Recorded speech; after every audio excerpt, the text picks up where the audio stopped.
and I'll be your captain storyteller today aboard the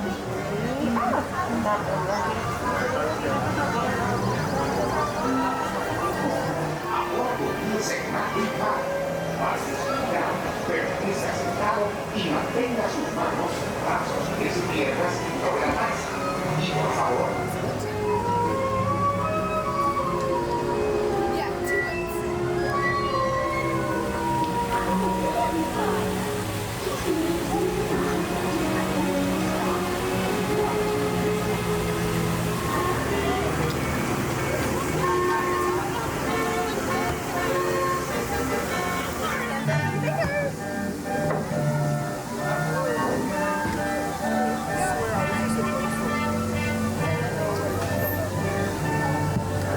there we go! Hello everyone and welcome to Storybook Land. My name is Katie and I'll be your captain and storyteller today aboard the Flora.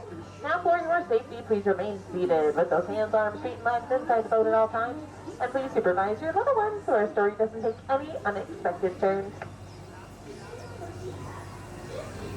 Most travelers travel to magical places through the pages of a book. But for those who get to visit in person, often find the land to be quite magical. Or even sunshine. But don't you worry, even though it looks like we're going through the jaws of Monstro the Whale, we're really being transported to a magical place called Storybook Land. All of our stories begin with once upon a time, and ours starts with the big bad wolf who lives in a cave off to the left. He's always after those three little pigs who live in those houses across the way. One made of straw, one made of sticks, and one made of 100% guaranteed wolf-proof bricks.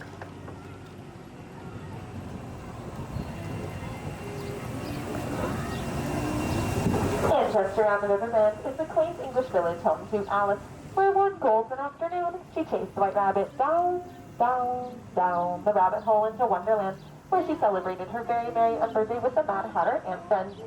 All of our places are made to inspire storytellers like London Park, the very same park where Peter Pan, Wendy, John, and Michael Darling first flew to Neverland with the help of Tinkerbell's pixie dust, so they never, ever have to grow up. Just up ahead is the kingdom of Agrabah, where one day a street rat named Aladdin bumped into Princess Jasmine in the marketplace, stealing a loaf of bread and also her heart. And although they're from separate worlds, through the power of love and with the help of a genie, they're living happily ever after in the Sultan's palace.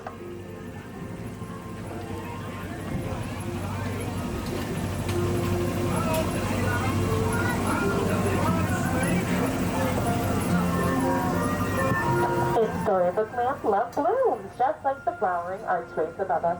The very same ones that Aladdin and Jasmine flew over, sideways, and under, on their shining, shimmering, splendid magic carpet rides to a whole new world.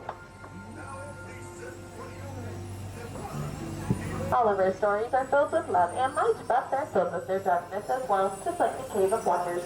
Its treasure holds the curse which can only be lifted by the genie of the lamp. Legend says whoever sees the genie will be granted 3 wishes. That's all make a wish and see if it comes true. Snow White whispers safety as she fled from the evil queen, coming across the cozy cottage on the right. The times of the 7 dwarfs were off in their minds, whistling while they worked. Cinderella wished to go to the ball, but her stepmother forbade it. Her fairy godmother granted her wish, but when she did not leave the ball by midnight, her coat turned back into a pumpkin and is still on the bridge to this day. While magic has its limits, thankfully love does not, and now Cinderella and her prince are living in the castle, happily ever after.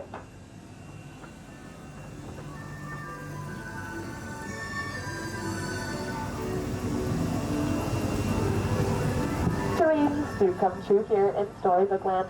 While some dream of happily ever after, others dream of drifting off to sleep on a hill of quilted flowers, like those to the left, inspired by the 1933 Silly Symphony cartoon, Lullaby Land. With the help of Tinkerbell's pixie dust, all of our plants get to stay small forever and never, ever have to grow up. It's why it's one of Master Storyteller Walt Disney's favorite places in Storybook Land, as it shows that there's magic all around us each and every day.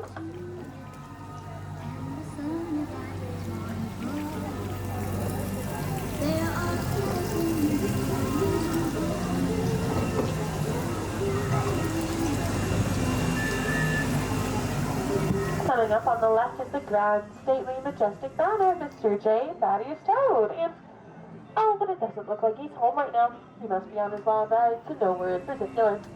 Just past Toad Hall is the Kingdom of Arendelle, where two sisters named Anna and Elsa taught us that an act of true love can thaw a frozen heart. And if you listen closely, you can hear Elsa singing in her ice palace.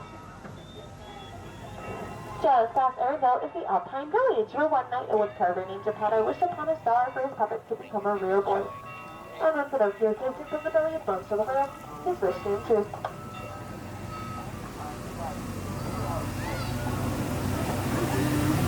A little mermaid named Ariel wished to become a part of our world. And by taking her first steps on unsteady legs, stumbled upon the castle on the right, home to Prince Eric where they found their love and are living happily ever after. But her story started under the sea with her father's insight and her stepsisters in the kingdom of Atlantica just past the waterfall. But now it does look like our story is coming to an end, so please remain seated with those hands, arms, and fingers inside the boat. And on the count of 3, we're all going to stand up together so no one is sitting under the sea. On behalf of everyone here at Storybook Land, thank you for joining us today, and we all hope you have a magical day here at Disneyland.